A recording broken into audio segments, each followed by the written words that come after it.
interview that everybody should be watching, because finally the ladies arrived yesterday, and we are happy that everything went well. And then the government collaborated, kind of cooperated with Lovette to get this resolved.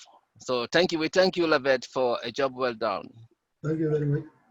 You are an example of every citizen of the Gambia, especially us who are into community, doing community organizing. We felt that we haven't done enough because you set the bar so high. Now we have to kind of go back and then try to figure out how we can catch up. But for you to go out of your way and do something like this, something that the government struggles with in the past couple of months, this worth commending. And then if anybody is not doing that, you have a problem. Yeah. I'm closely allied with the government, and I tell when they do the right thing. And this platform also, we do communicate with them, and then they follow us, and they sometimes post their comments. But I can tell you this: this is what every citizen should be doing. When things are not going right, we step in, and especially us with community organizations, no NGOs, who has the resources. I'm not saying that if you don't have the resources, but if you have the resources, these are the kind of things that we should put it. Because our ladies were crying that they want to go home. Imagine if they're doing well there, nobody will want to go home. They would like to stay there and then sponsor their family. But I can understand if somebody say I want to go home, that person really need help. So that's when you came in. And then this is not the first. So we're gonna let you tell us, update us. Then we're gonna, come with some questions.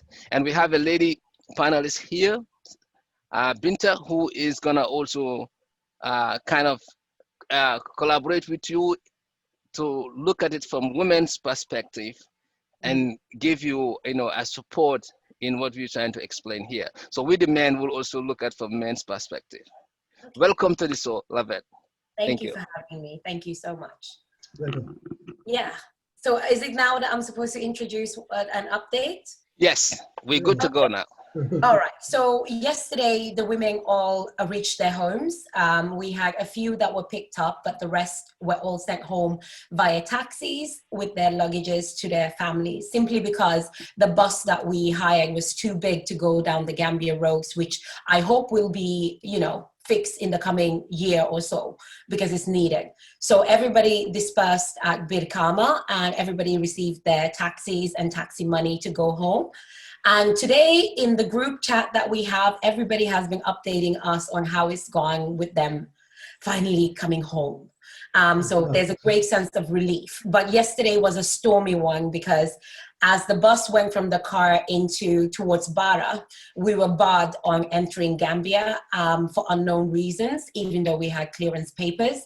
Then we tried to take the Farafenni way, and we were also stopped by police who were claiming that they received information that our bus should not enter the Gambia despite clearances. In the end, a kind soul in the government sent us a police escort and escorted us all the way to Birkama, which I want to extend my thanks to whoever did it. I can't name them, but thank you for having a heart and for being a civil servant that we all deserve to have in power. It's very appreciated. So the latest update as of 8 p.m. yesterday was that everybody reached their homes with their luggages. There was a lot of crying, a lot of emotion, a lot of families that perhaps didn't even know that their children were part of the group I was repatriating, which was very, very interesting, because we had some people that were against my NGO repatriating, and they weren't even aware that it was one of their family members I was repatriating, which goes again in line with what I tell Gambian people and every human being really. Don't attack someone, because you never know if the person they're helping now or later is going to be related to you, and you want them to be able to help them in the best way possible. So despite all of the negativity some people have tried to spread, I have kept my head on straight and focused on the end goal, and we have reached the end goal.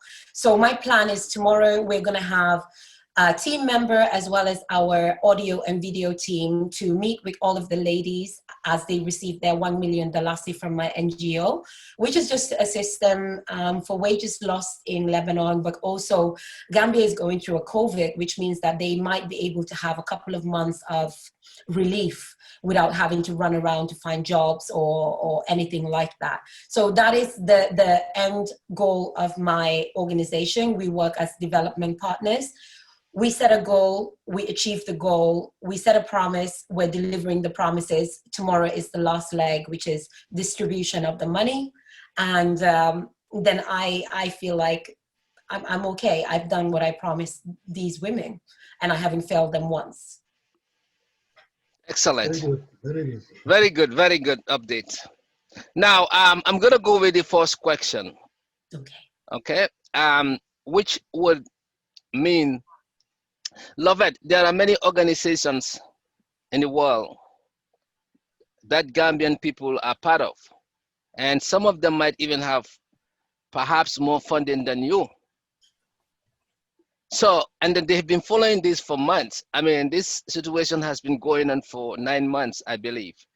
And then the government has been taking baby steps, or kind of like not been, holding the bull by the horn, kind of. So you came among all these organizations and did this.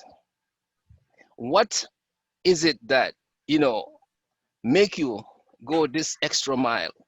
And even though I'm pretty sure like the funding is there, but it might be like as not as people would expect. You probably had to struggle to get this work done. So what is it that drives you? Because you don't have to.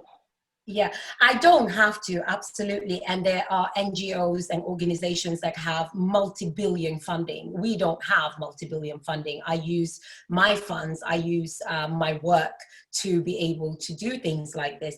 But when people ask me, why did you do this? I get a little bit confused because I'm like, why not me? I'm a person that I would like to say, because I have autism, I like things to be done fast. And I always joke, thank God I'm not a man, because that's not a motive that works in all situations. But I like things done fast, especially when it comes to human suffering, because if someone's suffering, you cannot ask them for patience. You cannot ask them to be content in their state of discontent. So when people say, why did you think you were the one to do it? I said, because I looked around and I didn't see any hands being involved in this. If the government was doing something, it was taking them 9 months, and I understand bureaucracy takes time. But I also think the reason why my NGO succeeds is because we don't look at the bureaucratic delayance. We go in with a humanitarian aspect, and that means we're always going to place the persons that we're helping at the forefront, which means things have to move fast. So I think all I can describe it as, the government is a big cooking pot, and I came in with the fire underneath. So when it got too hot, they had to move or they're going to get burnt. So that's just the whole analogy, a metaphor of how I look at this. It shouldn't have taken 9 months. I could have understood if it took 2 months, but I did this in 3 weeks. And the government has 100,000 employees that are kind of different heads doing different things. So I just think like, I think my heart just hurts when I see Black women suffer, because I am a Black woman at the end of the day. And I know how society treats us, both as Black women, but also as women. We get it from all sides. We get it from, white men, Black men, everybody. Everybody sees us as these strong individuals, but they don't understand how vulnerable we actually are and how deserving we are of protection as well. So that's why I acted. Okay. So before I pass it, I'm gonna ask two more, because I want to ask the difficult ones. Okay. I'm not saying that my guys don't have the difficult ones, but this is what happened. Now, you, Lovette, the reason why the government is really struggling to comply with you, especially when they didn't issue those documents, right? And then they were giving us stories and so forth. Is there something in your mind that rings the bell that perhaps there is a political motive behind this, or perhaps you are definitely not part of uh, NPP or any of those. Is there something that rings into your mind that this might be a political blow to the Mhm. government? The fact of the matter is they haven't done it in 9 months, and you Yeah. are coming from nowhere doing it. Is that the reason why they were struggling to comply with you? Because once you came to Facebook, and I know this government is really worried about Facebook on social media, us here, because once everything comes down to here, they act quickly because Um, of the repercussion. Yeah. I normally say I'm not in the business of guessing what other people are thinking or what their motives are. I like to stick to facts. I like to stick to what I know. And in fact, when my mum was brought this question up that perhaps people think you're affiliated with one party or the other, I was like, I'm only affiliated with one party. That was my grandmother's party. That was the PPP as I knew it. And apparently it doesn't even exist anymore. So for me, I had no political affiliation. I wasn't guesstimating what was driving the government's inadequate way of handling this. I was just doing the Lovette party thing, which was get it done. There's no excuses, get it done. That's all it was. But I can't speak for them. Maybe you could invite them to speak about how it makes them look good or bad. But all I know is they facilitated the papers. They just weren't handing them over. And we managed to get that through as well. So Yeah. for me, I don't know. I can't answer that question because I'm not in their heads. You know, I don't know how they're thinking or anything like that. But I do know one thing. That is my pleas for their cooperation didn't end when the papers were released. I asked them, can we show the government in a good light? Because I'm aware that I'm in Sweden and the Gambian government is not looking good here right now. Can we fix this problem by working together on the final leg of the journey? Will you contribute towards the buses to pick them up in Dakar? Because then it looks good. It looks good like the NGO facilitated from Lebanon to Dakar and the government assisted from Dakar to Gambia. I received no answer whatsoever. So that is seen as a no. I asked them, do you have a government quarantine hotel they can go to so they can get relief for a couple of days? No answer. They asked me to pay for it, which was 800,000 dalasi for 36 rooms or something like that. So I did do my best to show the government in a better light, to give them the benefit of the doubt, to just try and work with me one final time so they look good and we can put grudges behind and focus on these women. There was just radio silence. So I did Okay. what I had to do. That's why I was annoyed when they showed up at the Dakar airport trying to lure the women out of another exit when they didn't communicate with the NGO who had responsibility. You know, if Okay. anything happened to the women there, I would get blamed, not them, and I would look bad. And my work is too clean for anybody to dirty it except myself. Okay. Now, my final question before I pass it to the guys. We've seen it in the US here during coronavirus crisis. Their citizens, they repatriate them from other countries, but they came with a condition. Mm-hmm. It's not like it is, I'm gonna come to the government's defense here. It's not like the government should, go and pick up anyone from anywhere Mm-hmm. for free. Because what I analyzed when some of my boys were back home and they couldn't come back to US, they Mm-hmm. the government of US gave them a credit to put them on the flight and quarantine them and actually add more fee to the actually to the actual ticket that they paid. Mm-hmm. So a country like United States haven't just go and pick their citizen everywhere for free. Mm-hmm. Is it that, I mean, this government just don't know the ways, because they could have given these ladies an option to say that we're gonna take you back, but you're gonna have to pay us gradually.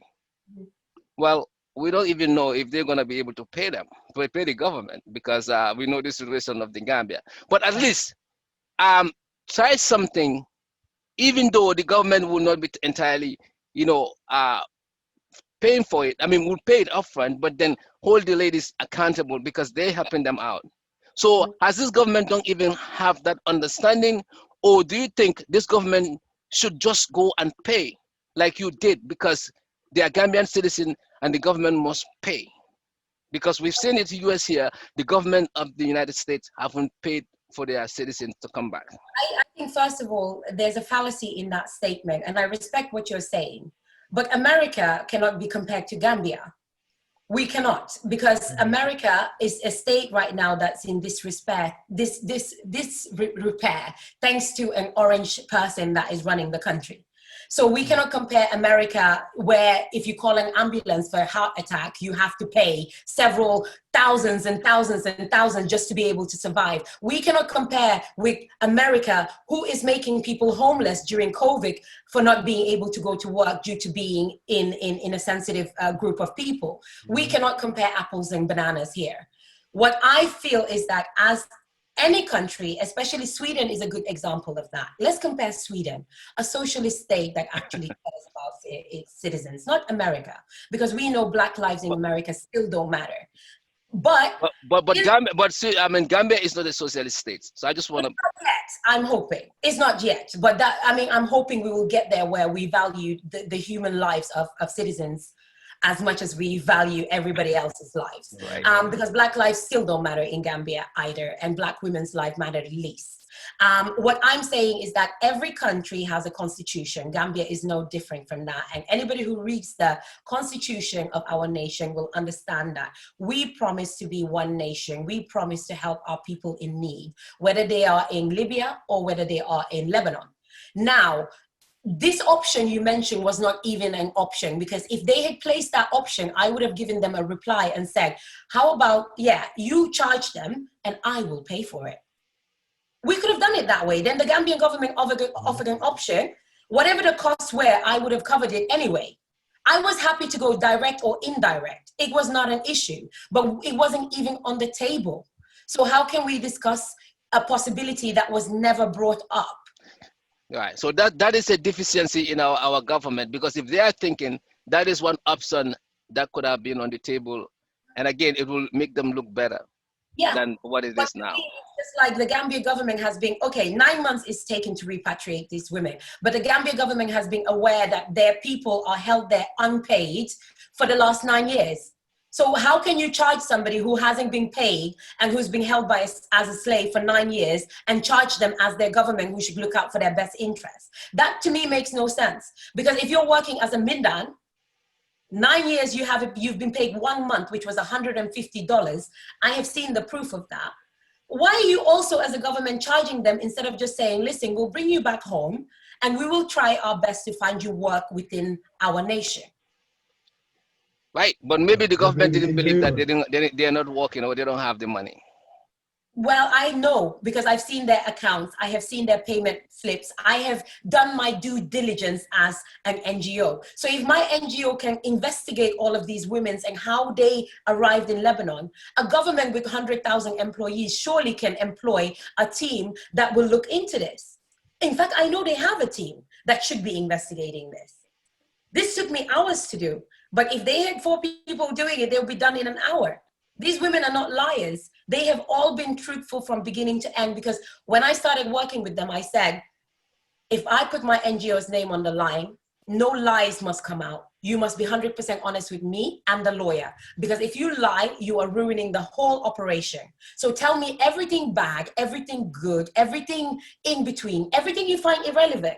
Because it might be irrelevant to you, but relevant to me. I want bank account statements. I want to get letters from your employees. I want to know. A lot of these women were illegals because their documents were taken from them upon arrival in Lebanon. A lot of these women have seen things that I can't tell you.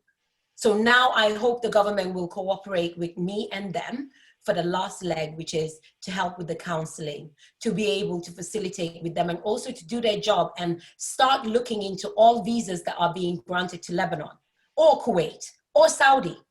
Who is facilitating them? These women did not just wake up and fly to Lebanon. To fly, you must have passports and visas. Somebody's facilitating it. And once they arrive, they receive a kickback and then they go. They don't care what happens to them after. All right, so I would like my panelists now. We're gonna start with our other guests to perhaps ask questions or do comments, and we can go through Sam, Alas, and Ousman. So Yeah, I'm done for now. Thank you. thank you. Um, Binta has a I would question. like to add something to what Lovette says, please. If you can give me like just a few minutes. Yes, go ahead. Go ahead, Um, Binta. Yeah. this brings us this brings us back to not prioritizing the needs of the citizens. Because the fact that when Lovette came out on social media, the government immediately was able to help now since Lovette came out on social media. And this is why I always say our voice is our power. If you're poor, you don't have a voice except you don't have a voice except coming out on social media and letting people know what you're going through. You know, so if at all Lovette didn't come out and the entire world knows what's going on, who knows? Most likely these girls were still going to be in Lebanon. So it doesn't necessarily mean that the government cannot do anything about these girls, because they've been paid at 1 point something million that Lovette and her NGO paid. Like, we've all seen that the government has been making money. You compare the coronavirus issues. Momodou, you were comparing the coronavirus issues, which is the US government not coming to take their people for free. I just wanted to say I see it differently. These are two different situations here. You know, these are girls that have been stuck in Lebanon, and they said they have been trafficked because the job they've been promised back home is not what they find in Lebanon, right? So the fact that these girls have been begging, have been coming out and looking for help for 9 years, for 9 good years, is enough reason for the government to bring them back. The fact that they have not been paid what they're supposed to be paid for is enough reason for the government to bring them back. I always say it is their responsibility to see or hear that their citizens are suffering, their citizens are in slavery, because that these girls were they was in slavery wherever they were. You know, they were treating them like slaves, and they yelled it out for so long, and nobody was able to help them. So if a single Gambian and her NGO can do this, how much more can the government do? So we can't even compare the coronavirus issues to this, because these are two different situations. This is your citizens being treated like slaves, your citizens abused mentally, emotionally, and physically. And it's your responsibility to come get them from wherever they are. And they know these girls cannot pay anything. So the government don't even have the right, you know, to ask these girls to pay anything. Or Lovette does not even have to pay anything. You know, they're supposed to do it. It's their responsibilities, and having your citizens' interest at heart requires something like this as well. So I just wanted to make that clear. And Binta, I just want to make that statement that this is why when I was invited, I said, I will only do this panel if we have a woman's voice. Because there are, with all due respect to all gentlemen here, I have huge amount of respect for all of you. But your brains work differently than female brains. And sometimes we must have that perspective that Binta is bringing, because women are your mothers. Right. So whether we're young or we're old, we have an empathy that encompasses a lot more. We encompass our husbands and our children. So we care for a nation in a different way if you have a heart. Absolutely, there are bad female leaders as well. But that's why I needed a woman to be on here as well. Because what Binta just said, I co-sign everything. And also, these women didn't ask me for money when they contacted me. They didn't even ask me for help. They just said, can you find out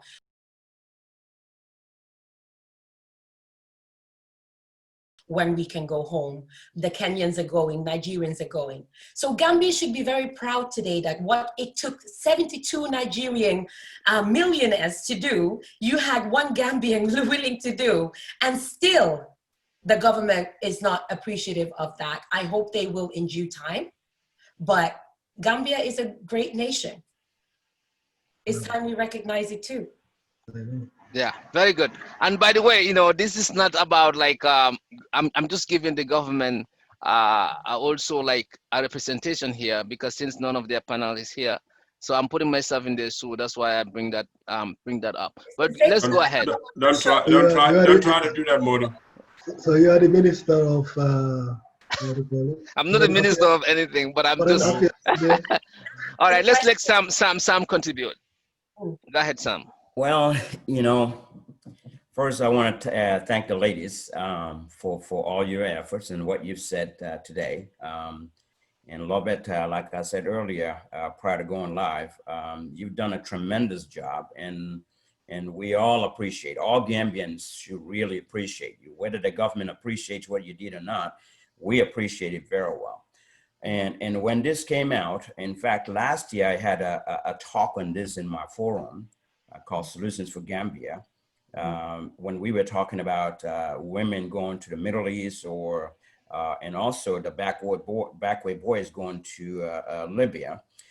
And I said, and I'll continue to repeat this, and you just said this too, women are very important. I look at women as these are our mothers, you know, and you know, and I also say, what if this was my mother? Or what if one of them was my sister?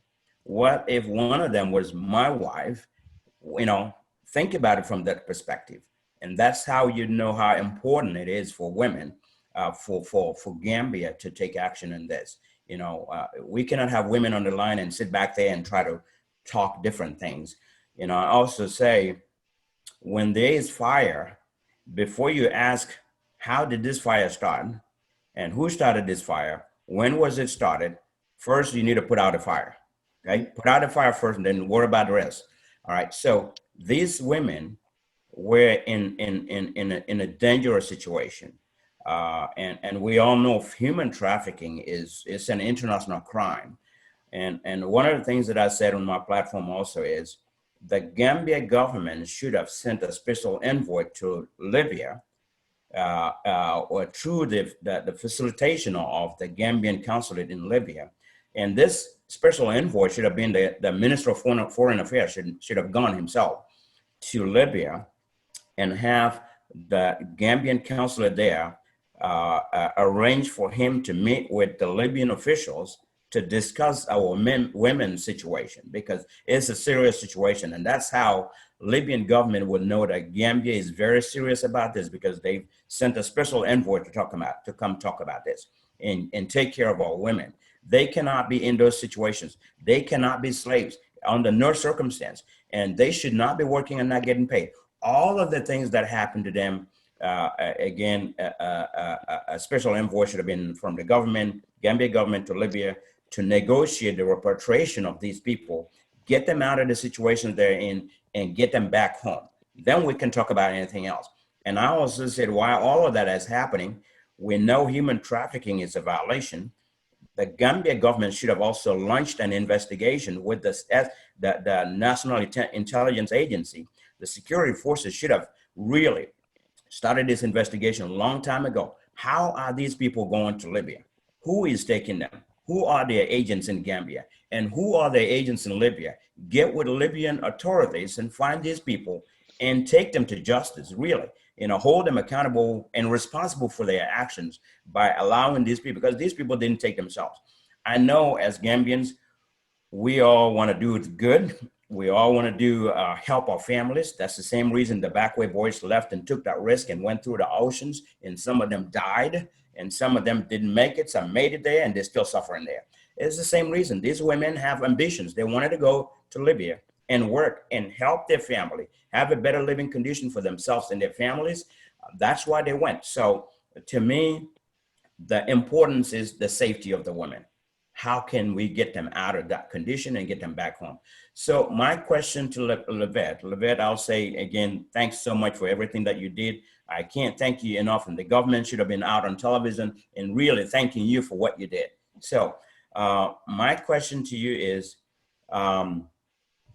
I know that sometimes there are certain information that's classified. I worked at the U.S. Embassy in Gambia before coming to the U.S., and I know how important it is. In fact, I'll tell you this, in the early 90s, there was a fake counterfeit US dollars in the Gambia that was discovered, or that was in the air. US government actually got a special envoy, a Secret Service agent, who is a top guy that I know, came to Gambia to investigate a dollar. How about people's lives? Why don't Gambia government get up and do something about this? But anyway, I won't go too far so I can give a chance to people. My question to you is, what was the biggest challenge that you faced with the Gambia government to get these people back? I know you faced a lot of obstacles, a lot of multiple things, but what was the biggest one? And if it's a classified information, I also understand that. Like I said, I work with the government, and I know something classified, you can't say it on a platform like this. To be honest, when you asked me to pick what was the biggest challenge, the government gave me a bowl of challenges. So it's so hard to pick from just one when I have 100. But I think what I found on a personal and as a directorial level of dealing with the government initially and halfway through was how far they were willing to be petty on a personal basis when the issue is on a national basis. So I'm not used to, if people attack me and they attack me with facts and truth, I can always meet that. But when people circulate untrue information, when they go to biased radio programs to tarnish these women, when he doesn't even know if we had 5 Ceesys in the group. You don't even know, you're accusing them of prostitution, you're accusing them of theft. That is what I found to be very difficult to handle, because I expected more. I expected more integrity from a government official than to entertain gossip channels and spread gossip. That I have to say was, on a personal note, difficult to experience, to see public statements that were so erroneous that we couldn't even reply to it. A public statement, an official statement, should be like the one I released yesterday. Factual, point by point. What is the end goal? What do we have hopes forward? They weren't doing that. So I think out of all the challenges they threw at me, the lack of integrity of somebody who's representing and is a spokesperson was the deepest letdown for me, and something that I will take a couple more weeks to kind of come to the conclusion on. Yeah. Thank you. Very, very good point. I think that's a great point. And one thing I'll just add is, before you ask why are these people going there and what are they going for, you should ask yourself, the government should have asked themselves, have we created job opportunities for these people to stay here and work before they go out? If you have not done that, it's none of your business what they go do outside. Exactly. You know, is they want to earn a good living for their families, and also not having all the evidence is hard to say that. So again, this is why I wanted the Gambia government to launch an investigation and see why did this happen in the first place, and what is the solution? What can we do to stop this from happening in the future? Very critical. Women's life are very important. I don't play with it, and I will not compromise anything about women. I want what's best for them. So that's what the government needs to do. Thank you. Thank you, Alas. Thank you, Sam, Ceesy, for that insight. Now we go to Alas, and from there we can come to Ousman.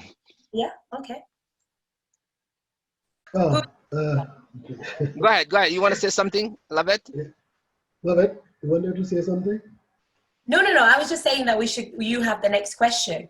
Okay, yeah, but my questions are this time very relative, because you did wonders. I'm very proud of you being a Gambian with such a heart. We have a lot of people who can do that 10 times, but they don't mind. They want to keep it for themselves. And I respect people like you, because I have the same heart too. I gave a lot just to help youths and things like that. I think you know about it. But I know this problem too. Working with government is not something easy, especially in the Gambia. Many of our officers is unfortunately like this. If they don't have their share, they cannot have their share, they are not interested. And that is very independent whether the project is good or not. So this thing we have to change it. And my only advice to the Gambian government is what Sam said. They should have also asked themselves, why are these? They should not even ask the people, why. What is the reason? Why are these people leaving home? How nice home is, and going to those places and being treated as a slave and things like that. And the cause of it and something like that. I think they can put money for that. And then the fact that, Mr. Sawaneh's example, even if the government came with this choice to say that, okay, we'll travel you back and then you pay us the money back, what Lovette said, that would would not have been the problem. Then Lovette can also give them the money. That's not the problem. But even to start and communicate and help somebody who is trying to reach something positive. I think if I were Lovette, I would also feel disappointed in this part. Seeing things like everybody leave me alone to go forward, and they can help me. So for the Gambia government, I used to say this since 2016. The biggest mistake is to put these police consulates and embassies from foreigners. It's a big shame to the Gambians. That is number one. That's had nothing to do with Lebanon or anywhere. We have seen how Gambians are suffering in certain countries where people are even afraid to go to the consulate because the consulate is a foreigner. The best example is here in Germany. We are having the most populated Gambian places. Ask the government, who is sitting there? A foolish German? Who is seeing nobody? Same in Sweden, white person sitting here. Yeah, that's a big shame. Every country is trying to, if you say, they say it's too costly. Maybe it's too costly, but as a government, I would try to consider where are my people more and try to put consulate or ambassador for them right at the door. Not that people have to cross the wall going up to Brussels and so. What if they cannot pay for it? That means they are going to sit anywhere with their problems, no head, no embassy, nothing. And the foolish person sitting here, Gambians are afraid to go there and tell them their secrets. And likewise, other places. This thing, we thought that it will change since Jammeh left, but it seems Barrow's government or the Minister of Finance, Foreign Affairs, never heard of it. So they cannot take care. The only place they know is Brussels and Brussels Airline. And that is very sad for a government. It should be international, but not in these ways that our consulates are not even interested to put them back because they're going to lose their jobs. The person in Lebanon is afraid that the Gambians come back because he's going to sit there again, maybe without money, or I don't know what, or what to do. That's why, for his interest, the Gambian government should know their interest is not for the Gambians and for the health of the Gambians and the life of the Gambians, but they're for own profit. So I would advise the Gambian government to try and take the citizens and try to call back all ambassadors who are bringing the cost, being in one island where there are only 2 Gambians. They can save that money, bring the embassies and the consulates to the people, the most populated places where the Gambians have more problems. Look at here in Germany, when they are beaten, when they are insulted, who is going to help them? I used to have a lot of phone calls here. I do it from my heart to advise people and things like that. I don't have any money for it, So the Gambia government means they are paying somebody sitting here doing nothing because nobody goes to him. So they have to think about it. That's not only Germany. In Sweden, I know the same thing, and elsewhere. And they're putting in Asia and some ambassadors who are just sitting and they're complaining of money. The people who need help, they have to turn their backs, like these ladies. Lovette should have not done anything. Even now, I would advise the government when they have the money, they give it to Lovette back. That's his life. Ask them if they want to fight with me for repatriating them. Maybe they can give the women that money directly. But now they've not done that either. So tomorrow I'm handing out $1 million to the women. Yeah, but that's the best thing they can do. Congratulate you and then try to put the money back where it is because it's their duty. I want them. I don't want any money. I just want to clarify. I know that. People, the young people. That's the best thank you I could ever have. You are a big patriot. I know. I mean, yeah. The other question goes to Lovette. I mean, now they are in the Gambia. These guys are traumatized. You know what I mean? I know in Gambia we take that very relative. I've seen that from our politicians the time they came out of the jail. I used to say people thought that I'm criticizing their party or criticizing the people and things like that. They didn't see my point of view. When people are traumatized and these people are suffering, I know that. Gambians don't see that. If you wear good, nice clothes, everything is okay. The sun is shining. So normally in the West, you will see that these people will be first sent to a therapy center to help them, that they come down and then try to be is again, because that is very, very, very important. But that's something what we neglect or play with our feet in Gambia. You know, we've seen it in our politicians, you know, the way they suffer and so on. Nobody understands why are they reacting like this, because we never focus on such things. We take it as a, so I think, do your organization plan to help these ladies now, a kind of therapy also afterwards? I believe that's going to be in the hands of the local NGOs that work with trafficking, because I need people to be very clear on what my NGO's role is.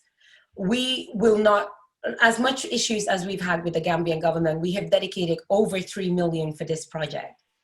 That is an urgent development project that we had to jump into. And I'm very happy my board members approved my crazy idea of repatriating them at such a, I called them at like midnight, like the government's not going to do anything. I need you all to log on and sign that I have the go ahead to do this. I think it's important, and I have educated various organizations about this. You cannot sit in Sweden or America and facilitate therapy, for example. You have to work with local organizations that have the knowledge. You cannot come in just like white people come in to help our children and end up doing massive catastrophes with them.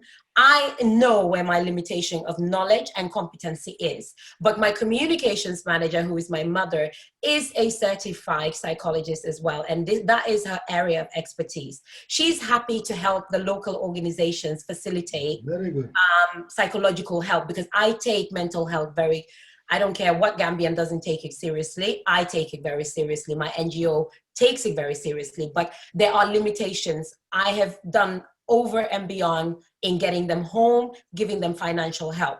Local organizations have to now put on their own pants and realize that the government's not going to do anything, and give them that sensitization, that therapy, whatever is needed. So I don't want to put my foot where it doesn't belong, and I don't intend on entering any issues with local NGOs. If not helping them, I will leave them alone. But that job that you've asked me about, psychological help and assistance, that is the local NGO's responsibility that work with trafficking. Okay. So I hope they are now ready to just contact the women or contact me, and if the women consent. Some of them don't want therapy. Some of them have been very okay with everything that's happened, but we will keep asking them. So if a local NGO asks me for all of their information and the women consent, I will hand over that information and allow them to facilitate with the best way that they can for them. But me in Sweden, I can't do that local work on the ground. Yeah. So I know my limitations. That's what I mean. Just to contact the local ones and try to give them this message, not actually helping financially, but to tell them to take care, because we know what they have now, you know? Okay. You know what I mean? So just a way of helping them down there to make sure that they come down again and join the society again, because these are all steps. It's not just like that. We don't think about it, but these are very necessary, you know? They have to come back. They have to be used to Gambia again. When we're talking about 9 months, it's for some people very too long, you know? And give them the chance to be on their own again, and have the chance from the new. I think one thing that I do want to raise is the fact that I'm doing several projects simultaneously in Gambia. Nobody knows about the projects that we do, because we like to keep people as anonymous as possible. So when I've donated money or time or energy or effort or legal advice, I've done that anonymously. I would have done this project anonymously as well, because I hate interviews. I hate being in the public light, but it seems like God always throws me into it anyway. I would have to pay for their tickets, and they know about me, I know about them, but none of you should know about me. And that didn't happen. My hand was forced terribly to be transparent when I didn't want to. So I want people to understand and respect that as well, that whilst I do these interviews because I have a huge amount of respect for all of you, like Binta, Oz, like everyone. We are very happy that you are here. I wish I could have done this in anonymity. And I'm going to continue working in the Gambia anonymously. So chances are, if something happens or a project has been completed or somebody's received anonymous donation, even if it's my NGO, I will deny everything. Okay, thank you. So let's give a chance to our guy here, Ousman, who is gonna also have a question or two to ask Lovette. Yeah.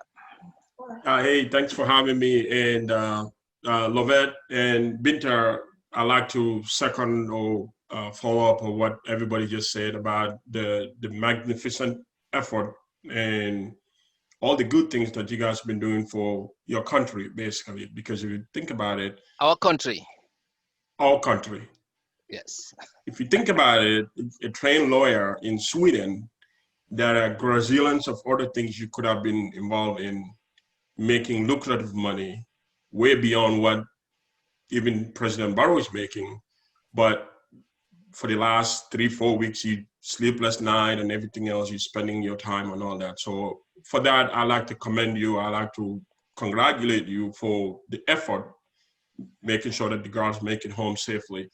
And I like to encourage you to keep on, because I believe in one of your interviews, I heard you saying pretty much you're going to go into hibernation. You don't want to deal with this anymore.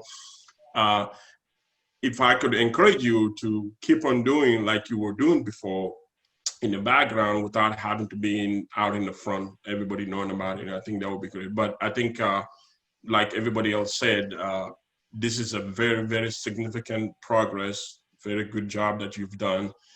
If anything, nobody in their right mind, whether they're Gambian or not, should ever criticize you for the effort that you took, making sure that these girls are home safely. This has nothing to do with being a woman, being a man, being a Gambian or not. This is humanity. You know, if you think about it, human trafficking is nothing new. It's not isolated to Gambia. It happens everywhere, even in the United States, India, even in most, I mean, you look at Gambia, religious-wise, we're saying we are 97, 98% Muslim. But if you go to Indonesia, the report is that it's about 100% Muslim. In Indonesia, most of the prostitution camps are owned by women. So again, I'm not trying to go religious here, but the reference I'm trying to make is that prostitution or human trafficking is nothing new. It's not isolated to Gambia. Now, we could go on and on the reasons and all that and why would people do it, but we don't have time for that. But I think if anything, anybody, whether they're a Gambian or not, should commend you for the effort that you've done. The Gambian government, if anything, at least should call you. If they cannot call you to the embassy in Sweden, whichever embassy the Swedish government or the Gambians in Sweden report to, they can at least have that embassy call you and do an official thank you for your effort, but not having to go on the social media, barrage you with all the litany of all the bad stuff. Anyway, I followed them and I've known, but again, I want to express my gratitude to you and Binta and anybody else who is making all the effort to make our country look better. Like I said, if you think about it, when this government first came in, they went on the social media, the national TV, everywhere else, begging Gambians to come home. Gambians that have the technology, the know-how, like they call it the technocrats, they want Gambians to go home. Now you tell me 3 years, almost 4 years, we're still experiencing this kind of madness within the country.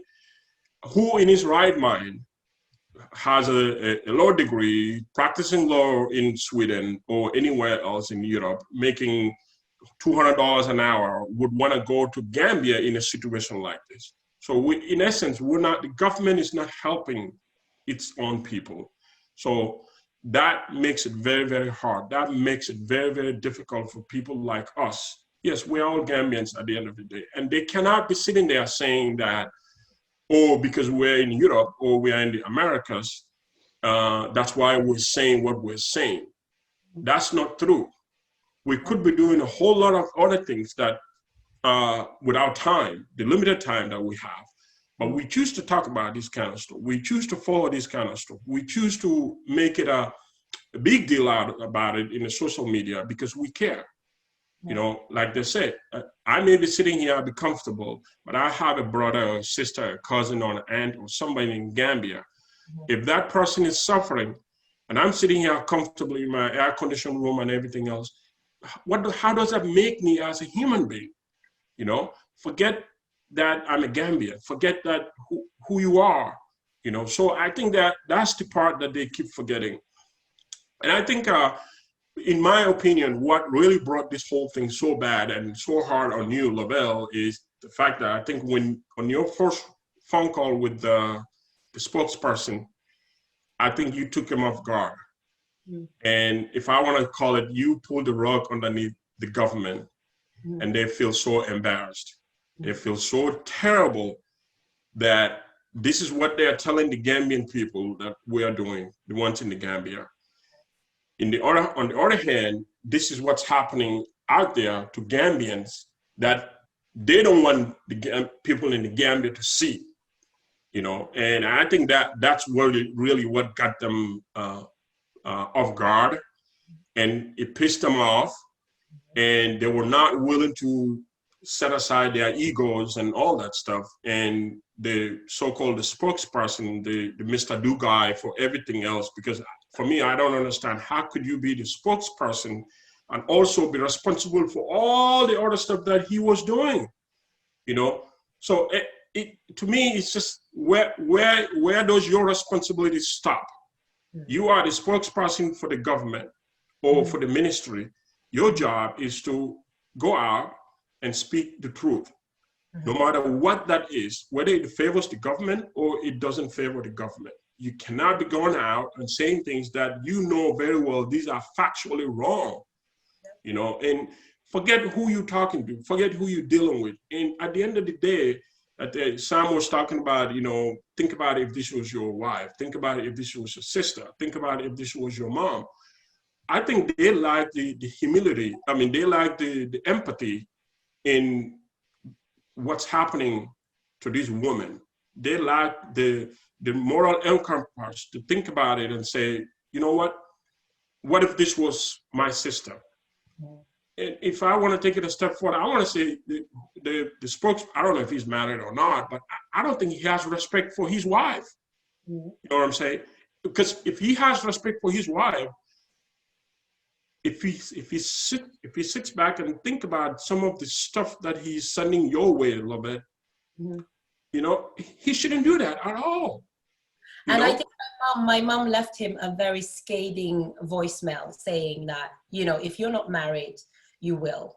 If you don't have children, you will. You won't know. You will, exactly. In the hands of Lovette. And it's interesting because I think one of the women we were working with, their parent was under Jame and did some pretty not so great things.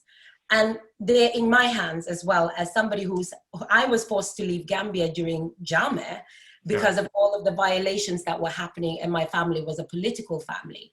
So the fact that I'm helping somebody who was very pro-Jame, it didn't matter to me because in the group we had APRC members.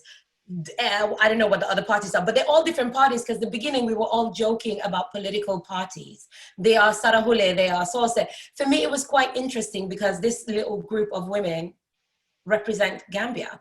And I want to make a point as well. Women, even though they are our mothers, our sisters, our partners, we must also look at them as individuals, because you don't have to be related to a woman to have empathy for her. You should be able to pass a woman and look at her as a human being and have empathy anyway. So if he lacks that, then he's probably gonna lack it for all human beings. It's not just women. But I feel like women are left out of the conversation too often. And I hope this was a wake-up call. And you made a point that I wanna touch on as well. You said I pulled the rug under him. I most definitely did, because he was watching all of my pictures. So to him, he didn't know my background, even though I emailed him my NGO background. He thought I was a pretty girl that was calling him to flirt. And that changed. And that... No, because you guys, I cut off that beginning of the conversation because I was like, this is a fool. I'm calling you for business and you're trying to be like, so how are you, my darling? First of all, I'm not your darling. Second of all, I'm probably the worst person, darling. We'll come to that. We will come to that. Yeah, okay. You know, I think the lack of empathy, because I listened to your original phone call that you recorded with him. The lack of empathy and of By the urgency way, sorry, I'm not gonna. I'm not that trying to interrupt these you, but I have people are another. I have another humans. lady. I have another lady. I said from our platform who just wanna contribute. Okay, is that okay with you guys? Can we allow Us to finish his Yeah, Yeah. I didn't even Okay. get to my question yet. Okay. Okay. You know, I want to say something. Gambians, we have a problem of politicizing everything. Oh, is someone in? No. Yeah. No. No. You also need to finish up. Then after you can No, come in. she can go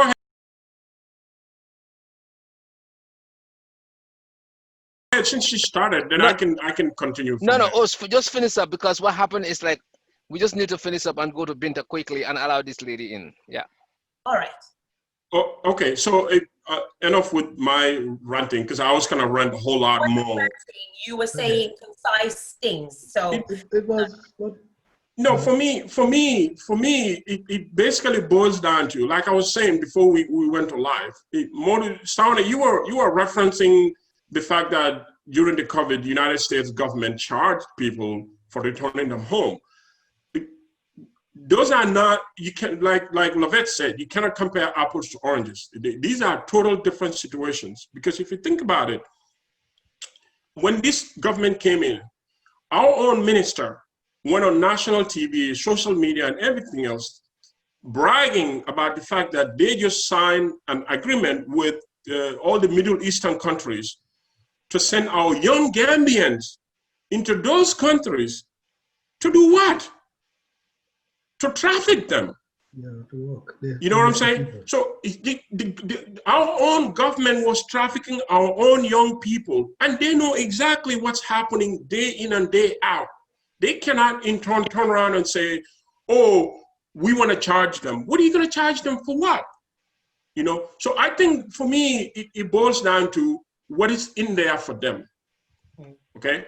What is in there for the government? What is in there for the top guy? How much am I going to make out of this transaction? That I can benefit myself, I can benefit, or I can make myself look grandiose in front of people. Gambians, we all know, we like to make our people, we like to put them on a pedestal and praise them unnecessarily, you know? So when it boils down to these people, this is way beyond, this is humanitarian.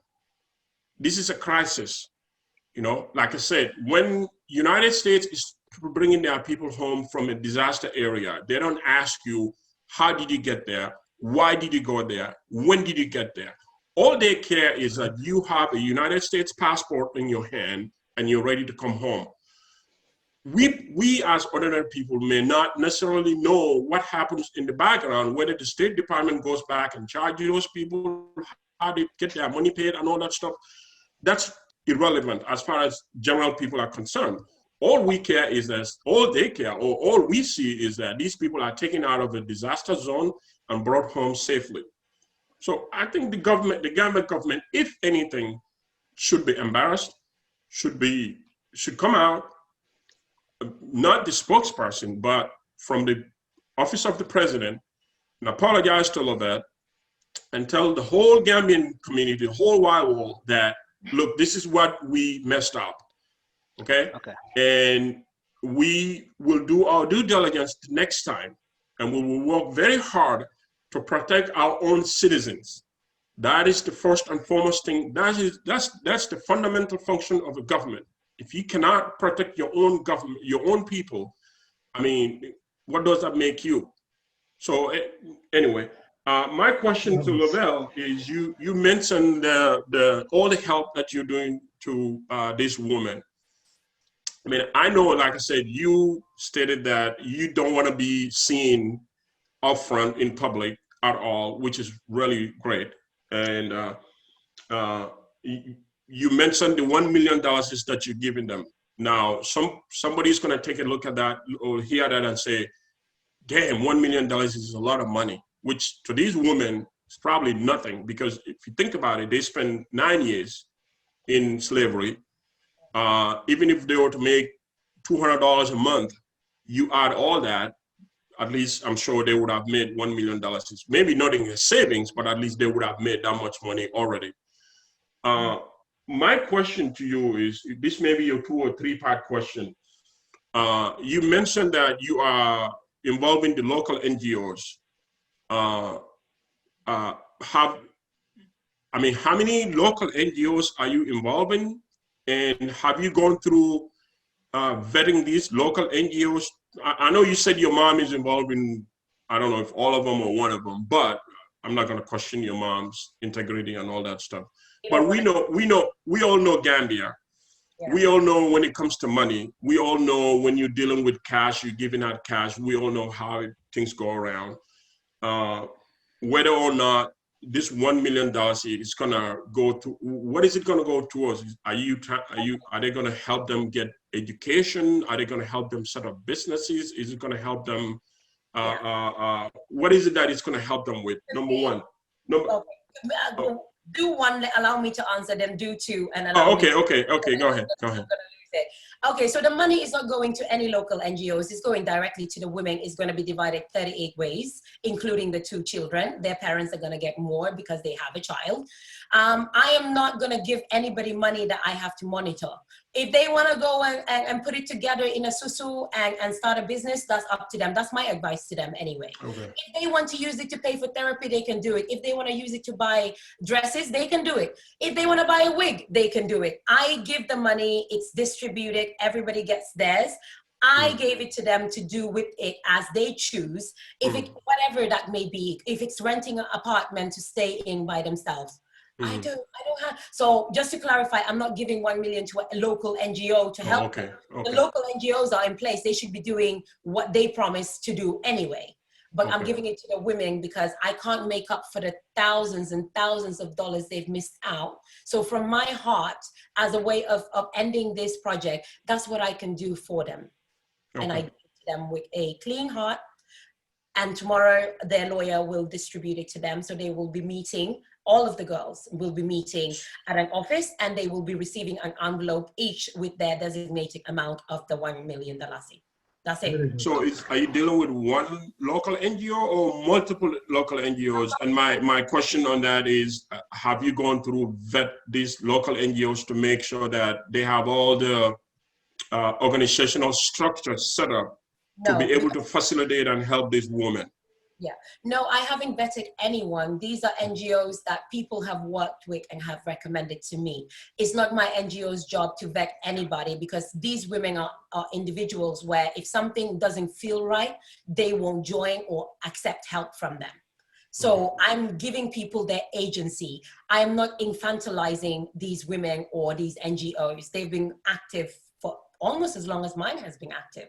So it's for them to do their job. If they fail at their job, that's their responsibility, and the women will jump off that project anyway. So I'm giving people agency to do their jobs and to facilitate. So I won't be overseeing that, because tomorrow is the end of my leg of this journey. Okay. So my other question, I mean, you know, we live in a social media age. Yeah. And the Gambia, unfortunately, we have so many social media platforms, you name it. Now, I mean, so I know everybody likes to be the first one to report the news, whether it's accurate or not. Do you know, or are you able to share with us if these local NGOs, what are the structures, what are the safety measures they are taking to protect these women? Because like Ngerr said, these are traumatized women.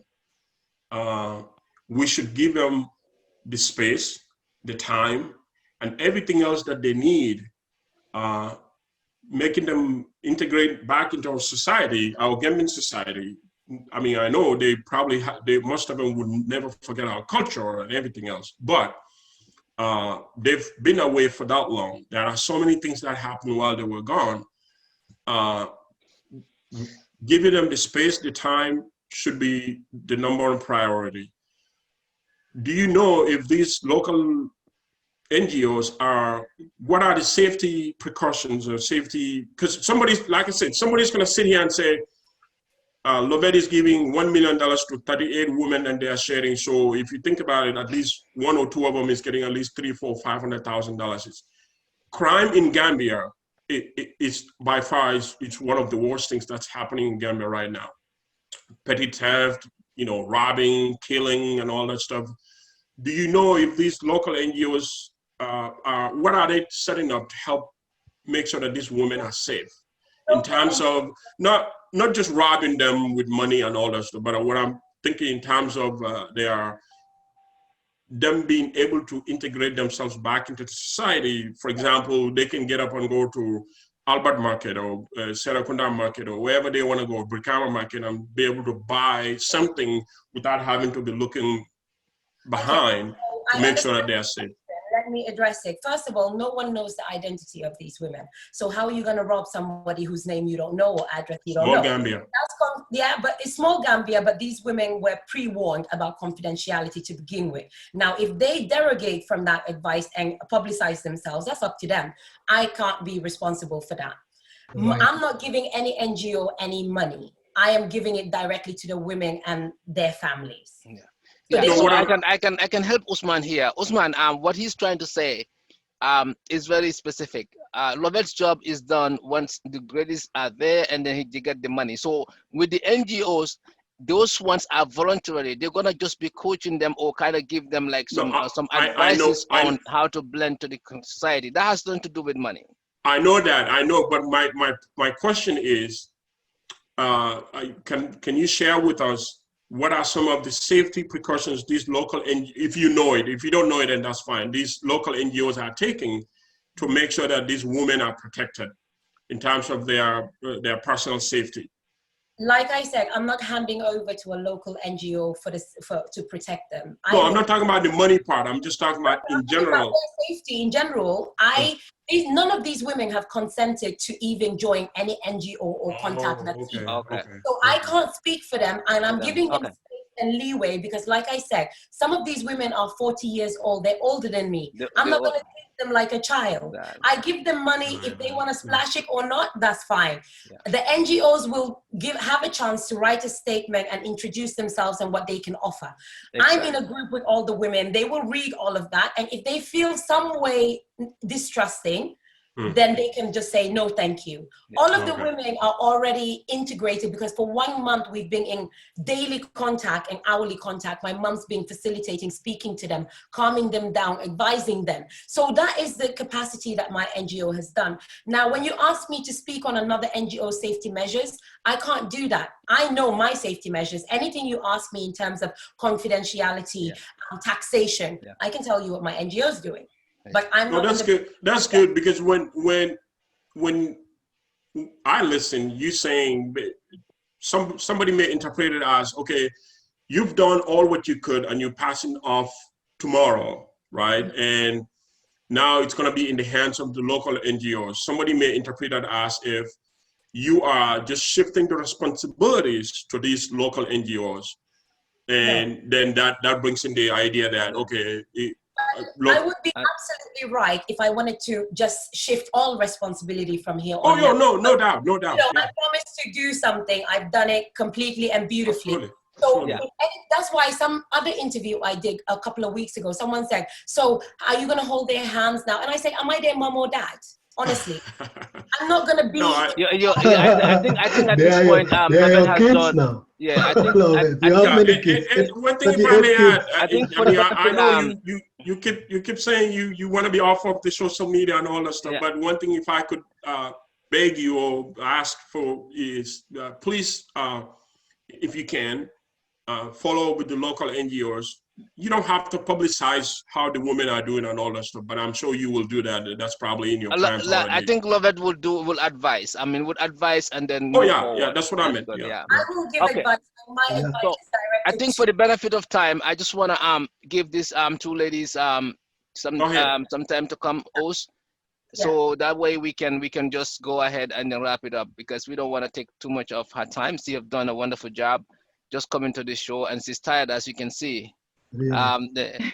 Although a powerful lady like her is really, is doing so much. I mean, like, we need to give her some time to rest and move on to other stuff. So Binta, can you just come up and then Aissatou can just, you know, say something so we can just do our final, you know, addressing, please, Binta? Sure, sure. Mhm. I wanted to talk about how Gambians we politicize everything that happens, even to the extent of politicizing things that are affecting everybody in the Gambia or affecting the youths of the Gambia.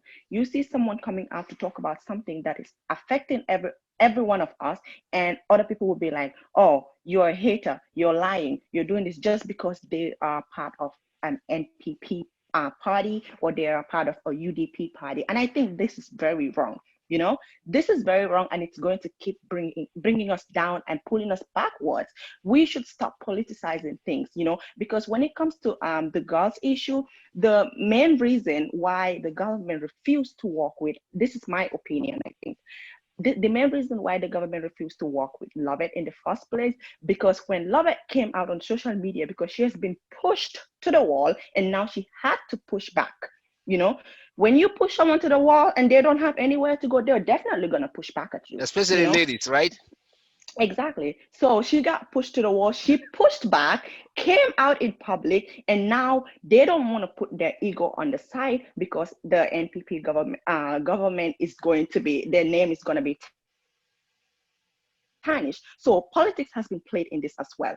And when we talk about who has been involved in the trafficking of these girls, I cannot say 100% that the government is involved, but I can tell you that Gambians have been involved, whether they're in the government sector or no, but most likely it will be people that are in power, people that All are, people.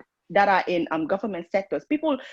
And not anybody can just come out and start trafficking But people like that. yeah, but Not Binta, any Lebanese Binta, can just. I'm not gonna interrupt you, but I haven't had Lovett speak about those people involved in trafficking. What is her message to them? We would like to hear that. Go ahead, Binta. Yes, not any Lebanese could just came out from Lebanon, or the Lebanese in Gambia would just wake up and start trafficking people. There has to be an insider, you know.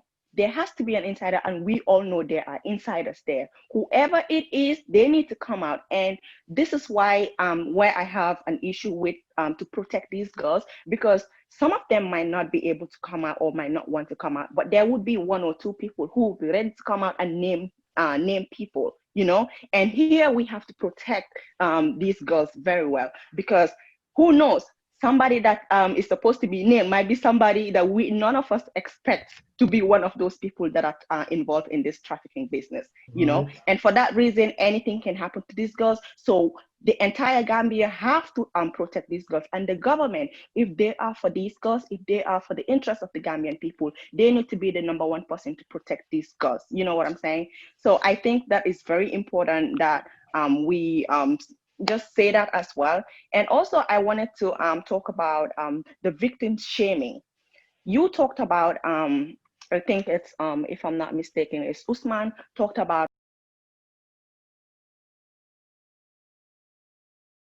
how to protect these girls. So if they go to Serekunda market or Banjul market or anywhere whereby they can easily shop around without anybody bothering them or without them looking back. This is the entire community. It's not just about the government. It is our responsibility to protect our own. These are our brothers and sisters, and they have gone through a lot. You know, they, just because they come out and talk about their ordeal does not mean that people are not going to know, because Gambia, the Fatuti, it's very small and we all know each other. So no matter how you try, there will be people that know who was in Saudi or Lebanon. There must be people, your neighbors, and this is how the news is going to go spread. So I think Gambian people, all I want to say here is that we should protect these girls. We should support these girls because they need it. They have gone through a lot and they don't deserve to be looked on the street and pointed at, oh, or looking at them and saying that, oh, this one, I hear they were prostitutes. It is not right. You did not go through their ordeal, and you don't have the right to judge them. You judge people when you have experienced what they go through. And a hungry person would not look at, oh, this is prostitution, I'm not gonna do it. They have to do what they gotta do to survive. Yeah, but And Binta, we just don't. to clarify, none of the women that we've dealt with have ever been taken for prostitution. They've never been prostitutes, period. I know that exists, but trust me, the consulate himself in Lebanon said, if you don't have money to pay your tickets, go prostitute yourself on the street. That's what they're telling the girls. The girls are not prostitutes, though. I just want to clarify. Just And look they at have that. done their own voice notes to say, we are helping each other cook food and eat, but we haven't gone that far. But there's Kenyans, there's other people that literally have nothing right now that are having to do that. So I just want to clarify, if they were, they deserve decorum from their people. Yeah. Yes, that's exactly what I'm saying. Because these girls, can I stop you just a moment? Yeah, let Binta finish. Let Binta finish so we can just go and wrap it up. Because like I said, I don't want us to take Lovette's time too much. No, it's okay. Even though even though these girls, you know, they would say they did not do any prostitution, and I believe them, because the fact that they get out of their boss's place, they don't want to do that, because they've talked about, if you have a good relationship with your Lebanese boss, there had to be something going on between you and them. So the fact that these people went far away from these people is because they did not agree to whatever these bosses want them to do, you know. But people are not believing that, and they would go onto people's comment section when you make a video, or, you know, and then they'll be like, oh, you don't know what you're talking about. All they do there is prostitution and this and that and that. They don't even want to know who did it. They don't want to hear your own part of the story. And that is why I say Gambian people should stop victim shaming. You know, you don't know their audit, and you don't have the right to shame them in any way. It needs to stop. Right. Okay. All right. So I think we're gonna. Aissatou, are you there? Aissatou, are you there? It looks trying like to comment, but it's not yet. It's not getting. All right, so let's go around and then have, you know, like Sam, you've been quiet for a bit, and then we can get to Alice and go, you know, and then just, you know, go around one more time to see what are the final thoughts, because the ladies have spoken, and I'm pretty sure, you know, Lovette would have to like also give us an insight of this trafficking, the folks doing the trafficking, what is her message to them. I think is also important, because so that we don't have this kind of issue again happening, or kind of get it minimized, or what are her advice to ladies, because usually ladies should know now that, you know, the job that they are promising them are actually not the jobs that are out there. So, and then, you know, we came from a very social and cultural place and religious place. I mean, nobody would want, you know, like your woman to go out. You know, it's not like even men. I mean, men you can understand, but for women to go out and get, you know, used or treated certain way just because you wanna, you know, put food on the table or support a family. So I think we need, you know, to sensitize our women. You know, like if they don't have a choice, you know, it's even better to stay home and then you know, try from there. So we want Lovette also to be, you know, really a vocalist in this kind of area. That way, you know, women could also know what is out there. Because I've seen somebody, last week somebody called me and she says she was going to Libya through backway.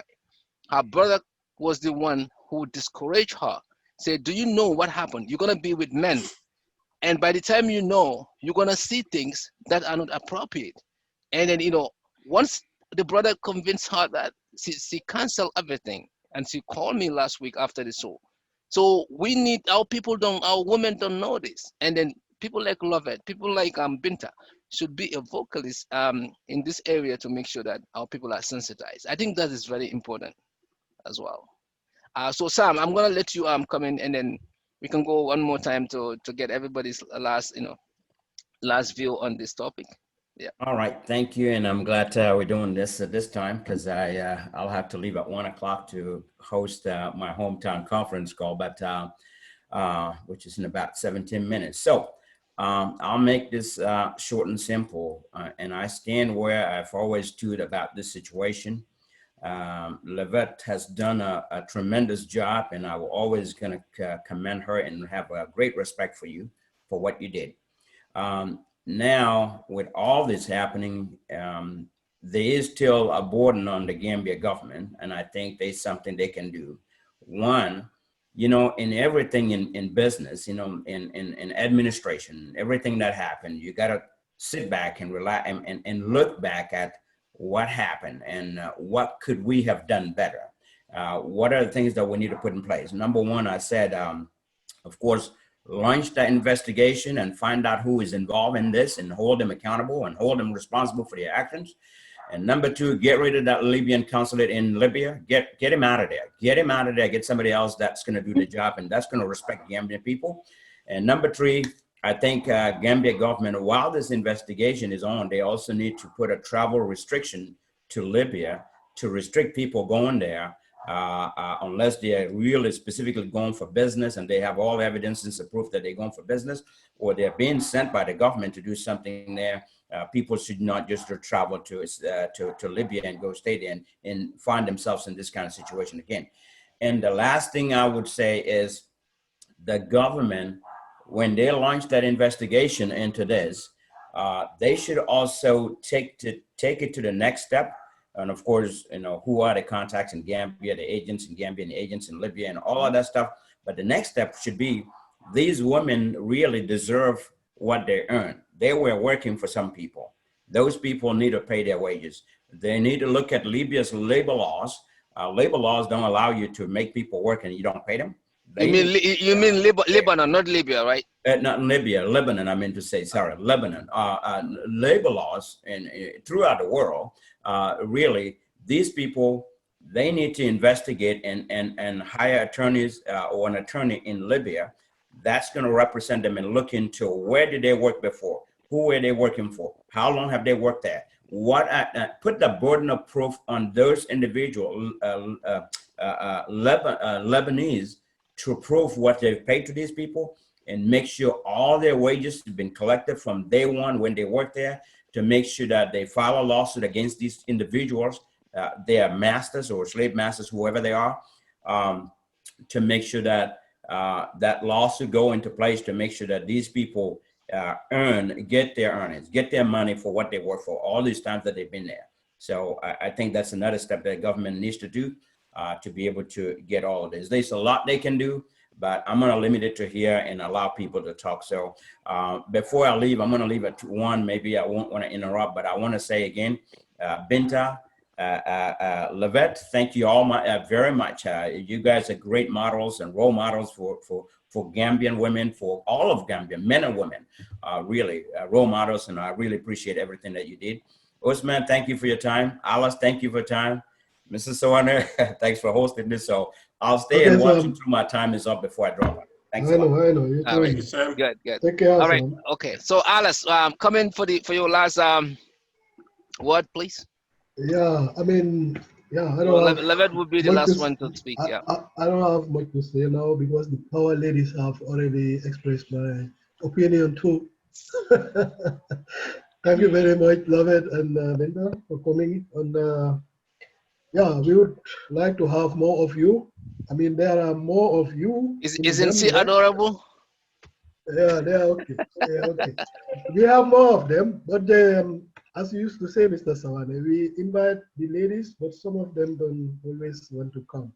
But it's not only a men platform. Women are also just now like. we're gonna have more women, Alice, from now on. We have Binta, we have Lovette, we have more people. So thank you very much, and it's very interesting and informative. And now I even know myself more about it because, as I said, I'm a busy person. Sometimes I just see something. I don't even watch a video up to the end. So always have information, but it's very okay. Thank you very much, and yeah, you can ask the government too whether they allow even these ladies to go there, because as Oz said, I know this topic. That was this minister, the time they came out telling that they're taking these ladies to that place, many people were asking, protesting, why not giving them the opportunity in the Gambia, or even sending them. So whether it's the same project now, or there are other black mafia underneath, I think people need to know who is doing this thing when it comes to life. I think we'll all know. And to make sure what Sam said, we have to change all these foreign embassies. They are no Gambians. Normally, they should not even know our governmental top secrets. Yeah. That's why every country takes his own citizens. I don't know whether the Gambia government knows that or not. Because you cannot give such people certain security topics. They should not attend even our secret meetings in the Gambia, because that's the way they inform their people also. So there is no protection for Gambians. That's the first disaster. Okay, Just thank you one very second. much. Is it now us turn? Momodou Sawaneh, you called me by a pet name that I absolutely hate. You called me adorable. You don't. People who think I'm adorable when the teeth come out, it's gonna be. You look like it, so that's why I'm. Different media call me different things. I think one called me the girl, Lovette. I'm not a girl. I'm almost 40 years old. I'm a woman. And you call me adorable, but you know that is. I don't think adorable is in my dictionary of description of me. I am a fighter and a warrior. So Mr. Sawaneh, power none of lady. you remaining call me adorable or girl, please. I'm a woman, almost middle age. All right, go ahead, Oz. I just wanted to say it's Yeah. a savior. Then. Thank you. Yeah, I think 2 things I learned. Don't call Lovette adorable, and don't call her darling. Yeah, that's it. Yeah, You but got it. luckily Mr. Sawaneh is not there. Nah, you got it. You got No, it. but I think I think this issue is huge. It's big. I mean, the question about I don't think government traffics. You look at the women or the people that go to these Middle East countries. I don't think the government, like in itself name, is actually trafficking people. We are trafficking our own people. Nice. I would say 80% of these women that find themselves in Lebanon, Qatar, UAE, Kuwait, were trafficked by either a cousin or a brother or an uncle, or somebody came to them and say, I know somebody who, if you give them $25,000 or $40,000, they can get you to Lebanon, they can get you to Kuwait, and they'll promise them, you know, heaven, beyond heaven, if there is one or anything like that. If you go there, this is what you will do, this is what's going to happen.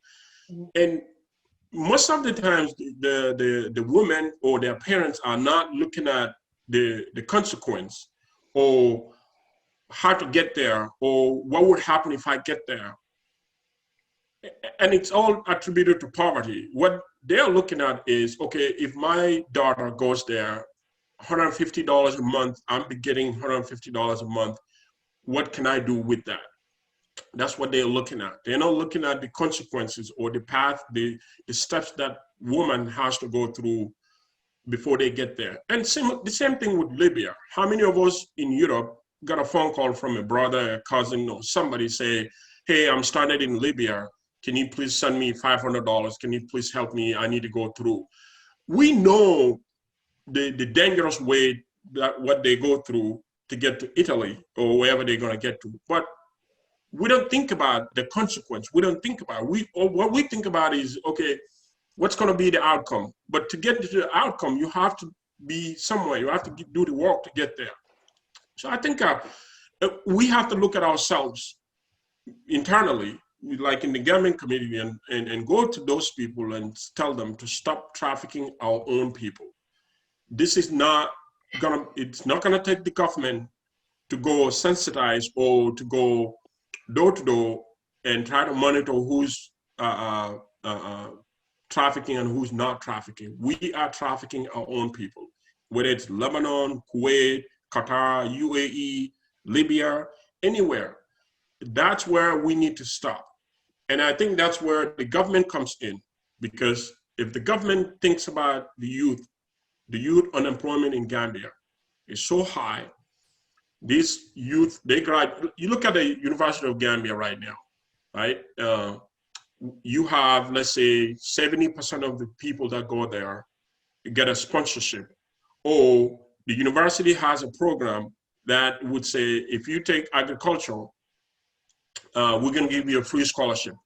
Now you got 70,000 students going into majoring in agriculture. They graduated with a degree in agriculture. What's next?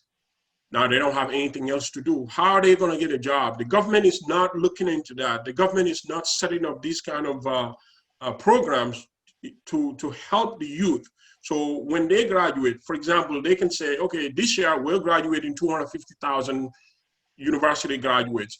How many of those, even if they can get 60% of those into a job placement or somewhere, that's better than 20%. That's better than 30%. But the government is not doing anything like that. So it's like a vicious cycle. We keep going back and forth. I listened to one of your interviews, Lovette. You were talking about, I think it was the minister. You're telling him, this is nothing new. This is what my grandmother and your grandmother and everybody else went through. This Gambians going into Lebanon. Yesterday, I was reading the Facebook. I think some I forgot which platform it was. They were listing all the entities, all the pharmacies, cell phone, you name it, that are owned by Lebanese in Gambia. I mean, if you take all that out, we're left with nothing. So in essence, the government knows exactly what they are getting out of these people being trafficked.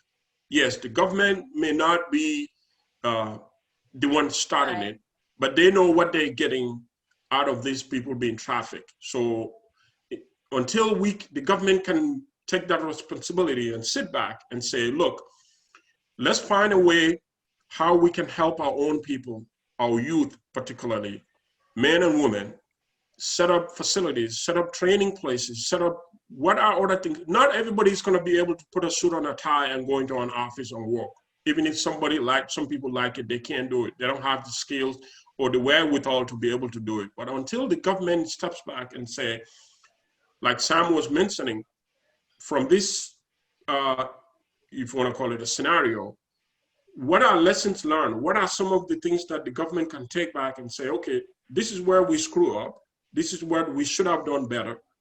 And then think about how they can help.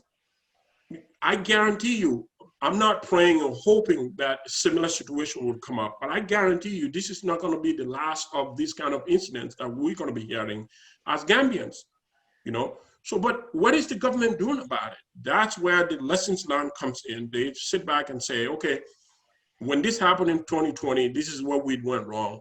What can we do to improve from that? And it doesn't necessarily, like I say, it doesn't have to be Lebanon. It could be Kuwait, could be UAE, it could be Libya. Literally 6 minutes more, and then I have to run. Okay, Yes. go ahead. So yeah. So let's let thank you, Oz, for that. Let's let Binta comes, and then Lovette can give her final words. Okay. So I want to touch base on what Ousman said about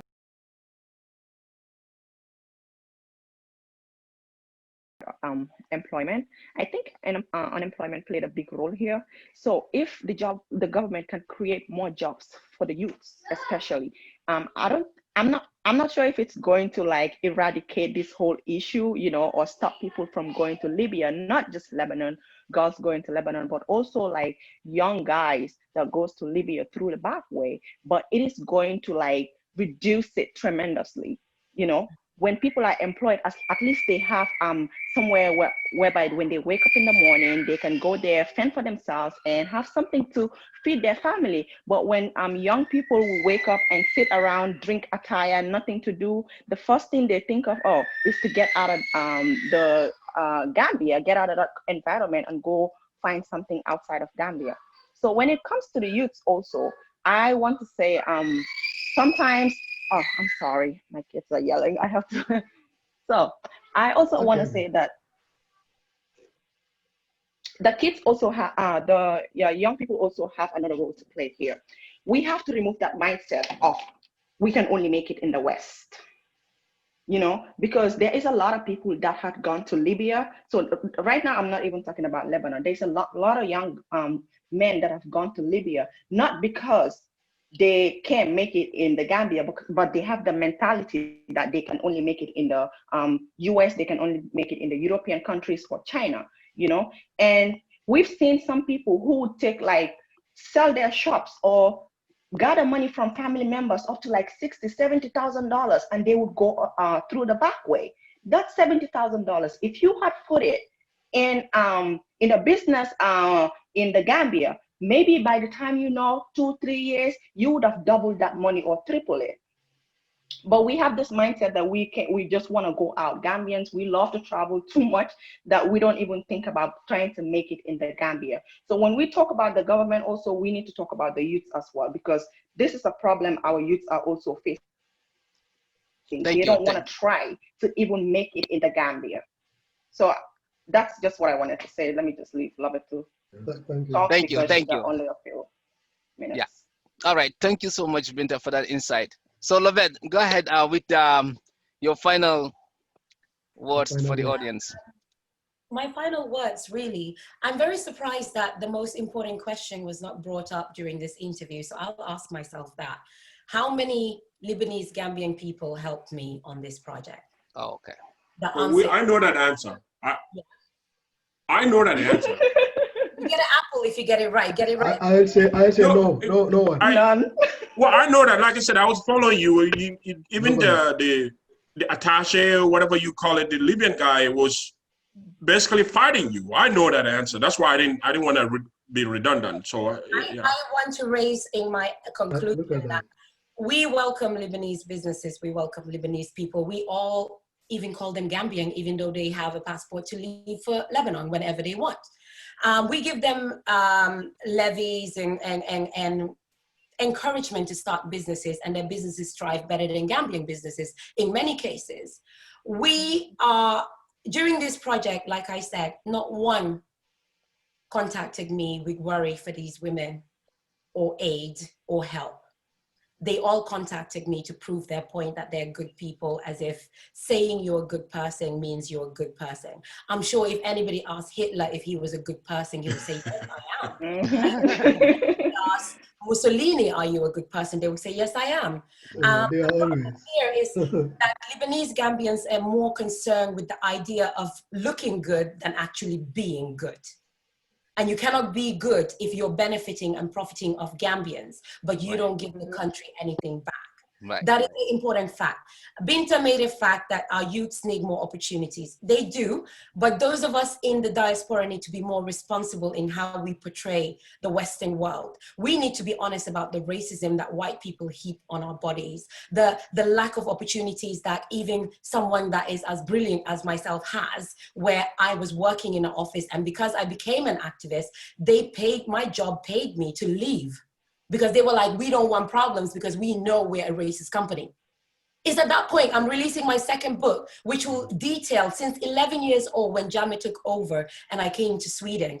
I have had to deal with racism upon racism upon racism until I was pushed to the wall. Then I said, no, now I'm gonna start exposing the racists, because the problem is not me being Black, it's you being a racist. Let's get that fact straight. Us in the diaspora need to stop showing this wonderful life and start being honest that the whole world hates Black people.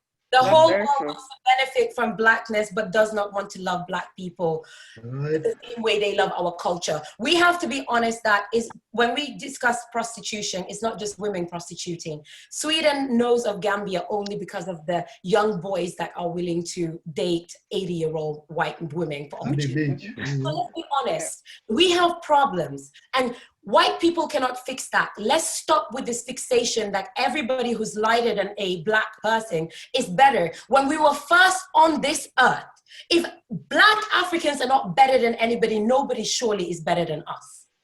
Let's start thinking about how to facilitate business opportunities in the Gambia. My initial point when I started this project was to start a factory in the Gambia, producing Gambian goods that we can ship out like China ships out. Trust me, those obstacles that lay ahead of me to even use the massive land that my grandmother has left me so that I can employ these women, the government is not going to help me with that. And I see obstacles that is probably going to cause a heart attack. Let's be fair with each other. If the government does good tomorrow, I'll be the first one that says, yes, they did that. They do bad, we have to hold them accountable. I also want to tell people that my name is Lovette, not Lovell, not Lovetta, not Lovette. I'm a person, I'm a human being that believes still in our national anthem. I still believe we can do this together. I still believe we need to be kind to each other the same way we are kind to all foreigners. So please, don't call me a Gambia sweetheart, because tomorrow I could be Gambia's enemy #1 if I have to. So whenever you push me against the wall, don't expect adorable Lovette to come out. Expect Lovette with a knife ready to stab her way out of the situation. That's how I've survived. That's how I will survive. But I will put my life on the line for my people, male, female, or otherwise, at any given time, because I believe in us. I believe in us. We make space for every humanity under the sun because God gave us that ability. We have superior DNA, superior intelligence. It's time to put it to the test now. We need 2,000 of Lovette. Thank you. Thank So you on that very note, much. I was the first when this thing story came out, and I will conclude with this. I was one of the few that posted that Lovette need to be celebrated. I think that posting was over close to 200 likes. Because I say it like it is. I mean, at that time, I haven't even spoken to Lovette, and I knew there is some substance in what she was doing. In all honesty, I am here just to divert the whole entire discussion. That's why I'm trying to spread out, and have government viewpoints. But in reality, what she has done, only few people in this planet could have gone that way, that far. Like Ousman stated, she has a law degree. She can go and then spend so much time on other stuff and make money. But she decided to put all that aside with Libya initiative when I read about that and other things that she's doing with her non-for-profit. And if you are in a community organizing like myself, for years you would know how much sacrifice it entails. It's not about putting money in your pocket, but satisfaction doing the good thing for the people, especially those who need it the most. And women is our power. Women are our future. Women are our backbones. So having to come out and then stand for a woman cause at this magnitude is a mind blowing. I mean, we just have to be honest. If you don't say it, then you are just jealous. But this is the fact. So again, as determined as this young woman doing and all the attacks that she's been going through, according to the interviews that I've seen, is really is a lack of sense. Because how the hell are you gonna attack someone who is sacrificing something that most of us wouldn't, especially for Gambia, just like how we're doing in this platform. None of us are getting paid or taking our dedicated time from our family and coming here and giving back. So that's why we appreciate you having to accept our invitation to come out here and discuss in a diverse way, and then also in a different perspective, so that people can have the understanding of your work and also what it means. This will be an example. This is something that we have to measure up to. And I'm pretty sure you have put this, I mean, you are definitely put the bar high, and then many people probably would try to catch up. But we have to be very appreciative of you. Absolutely. As a Thank woman you very much. and as somebody of a black background, trying to understand racism. I'm in America here, but nobody can talk about racism to me because we lived it every day. So you have to be bold enough. For you, it's normal. It's normal. You have to be bold enough in order to survive here. So, but with all that, you have been front line, and your life have been threatened and all that. This is something that we should all come together and really, support you in what you do. But one thing you mentioned that you're gonna, pull back from an activist or I'm out of activism. Activism and other things. And other things. I'm pretty sure with your law background, because lawyers are really a challenging forces. I mean, if you see, everybody's scared of them because why? They always know how to get things done, and then of course you can't fight with them because we're seeing it now. The government couldn't fight. So what I just wanted to say. So definitely don't really. I mean, you can leave activism, but keep up, the good work you're doing. Please, we need you. Thank you. Yeah, thank you. Yes. What I just wanted to second say. that. Just seconds. You know what? All these Lebanese people in the Gambia, I would not say all, but the main reason why such foreigners are attracted in the Gambia is just because of money laundering, trafficking, drugs. If Gambians don't know that. And doing that, they have to open their shops. So that people believe that that's where the money is coming in. So I want the Gambia government to open their eyes. We know everything. You know what? I can confirm what you just said, because like I said to people, if the girls don't come out on Friday, there will be things that I will be willing to put out there. And you're absolutely right. Money laundering is a huge issue. And Mr. Sawaneh, thank you for inviting me. I just want to say one thing, which is when I did the Libya initiative, everybody said she's not going to be able to do it because large NGOs haven't been able to enter. God gave me the will and the opportunity to do it. When I did every single project I start, the first people to say anything are the people that say she can't do it. Who does she think she is? And then when I do it, they're always disappearing, because I don't think people understand that I don't need an NGO money. I give the NGO money, I don't get money from the NGO. So I think anybody criticizing me, they're showing themselves and their lack of integrity, because they cannot imagine that a woman like me could amass that amount of money and not use it to buy Versace and Gucci and Fendi and Prada. Because this is from Gambia. I wear my house clothes of Gambia. I don't care, I don't need that.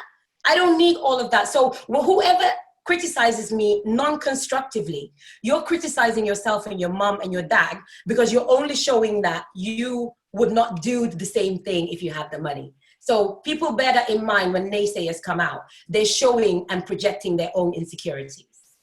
I think bottom line, if the government cannot encourage you, they should not discourage you, and nobody should criticize you. Help me or get out of my way.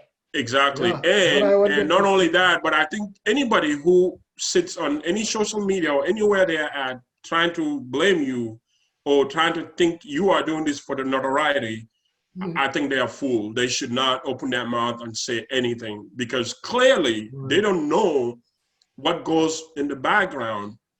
Or they probably haven't listened to most of your audios, because like even to go to a board of directors or any organization like this and immediately get this kind of money out of them that quick.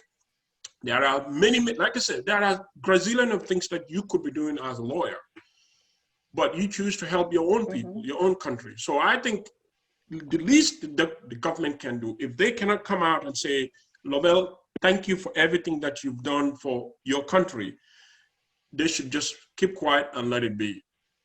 Yeah, but it's normal. Right. You know, so, if everybody is saying you are good and none is saying you are bad, that is not normal. So you have to accept it like that. Let nobody discourage you. The majority knows that we got your we got your back. We got your back on your efforts. Thank you. You men are so adorable. So adorable. That's the word of the day. That's the word of the day. Thank you guys for coming, and we definitely really appreciate your invitation. I mean, accepting our invitation. And Binta, thank you for the last minute, accepting our invitation. Alice, thank you being a great panelist. Ousman, your first time, but we want to see you more. Thank you very much. So I thank you guys, for joining us, and we will see you next week on other issues as well. Thank you. Thank you, Lovette. Stay safe. Stay safe. Bye. Alice, Momodou, thank you. Okay, thank you, Lovette. Thank you. Stay safe. Take care. Take care, guys. Thanks. All right, thank you. Thank you, Binta. Yeah, thank you all.